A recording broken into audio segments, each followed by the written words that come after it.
How has your work influenced how you think about history and what you think about the Mhm. future? Um, okay, so thinking the first thing that comes to mind is so back in 2019, my dad and I went to the 50th anniversary of the Apollo landing. And they had pockets of celebrations everywhere, but we went out to California and I met Buzz Aldrin and Walt Cunningham and Charlie Duke, who were all moonwalkers. And it was it's my goodness, speechless. And basically, they all got to talk at the end, and just Buzz Aldrin talked about landing on the moon for the first time. And he said, we did that back in 1969, Mhm. and it's now been 50 years. And like, obviously, we've done Hubble, we've done Space Shuttle, we've done the ISS, we've we have rovers on Mars, and Buzz Aldrin is a big advocate for going to Mars, for people going to Mars. And he was like, but nothing compares to the technological advancement that we had to just go to the moon Yeah. in the 60s. You just think about like there was like no technology. And so for like ISS, it's like, okay, these are all feasible things. These are feasible things to go land a probe on Mars. And he was like, we haven't really done much in 50 years, Mhm. after that big spike of the moon. And then, okay. And so being at NASA the past 2.5 years and seeing SpaceX, I don't know if you hear the jets. We're like right next to the jets flying over NASA.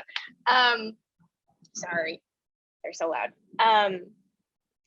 Being in NASA the last 2.5 years and seeing, for instance, SpaceX being the first private company to launch people and to refurbish their rockets and capsules over and over again. To see Blue Origin and Virgin Galactic take civilians to space, to me, it feels like it's rising. I don't want to say exponentially, but that it's rising pretty fast. Mhm. And so I see it's like, okay, the past 50 years, we've done some really cool stuff, but I feel like it's rising and we're off of the plateau, if that makes sense. I don't know if that answered your question, but that's how I see it. Um, Yeah. and I feel like things are picking up pretty fast. So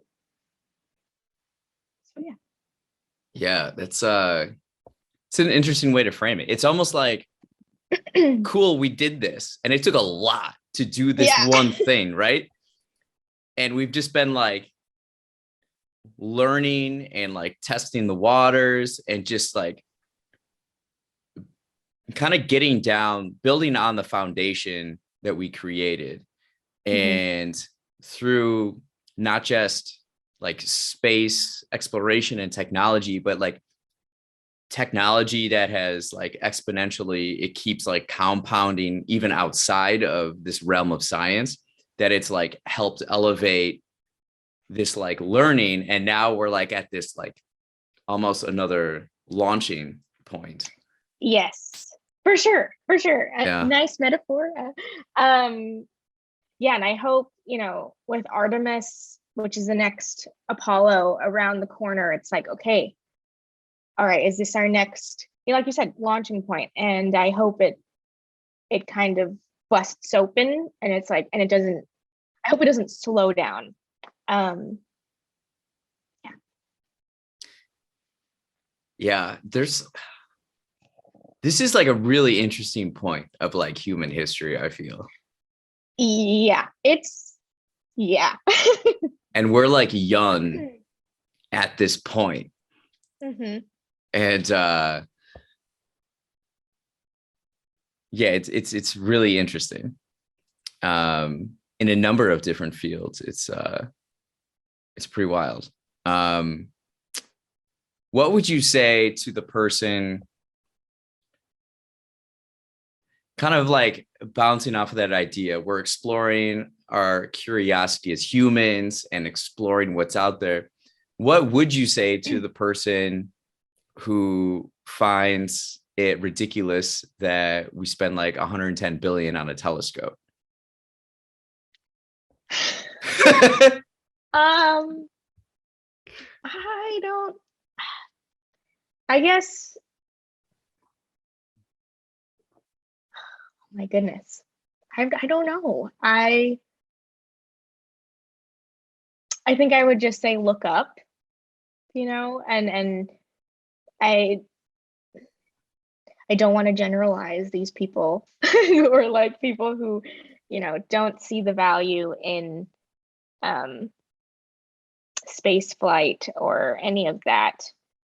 But I think sometimes I've noticed the people who are like, why are we doing this? Why are we doing this? We have so many problems here on Earth. Um, don't realize the amount that spaceflight has kind of brought us to the people on the ground or to Earth. I don't know if you know this, but there are entire volumes of books that lay out exactly what NASA and spaceflight has brought. So it's like memory foam mattress. Let me take that away. GPS.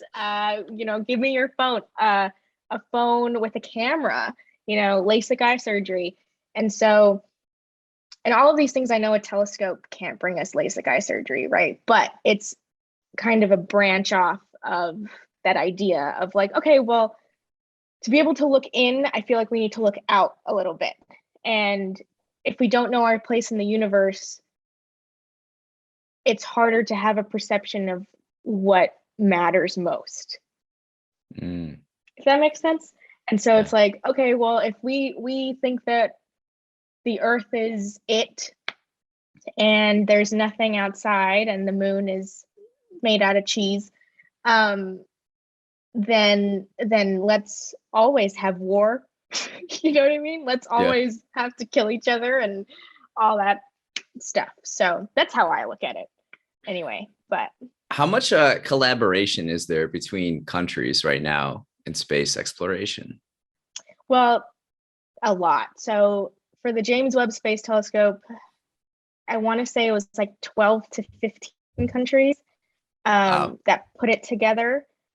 It launched in French New Guinea, which is in South America. And we used an ESA, which is a European Space Agency rocket to launch it.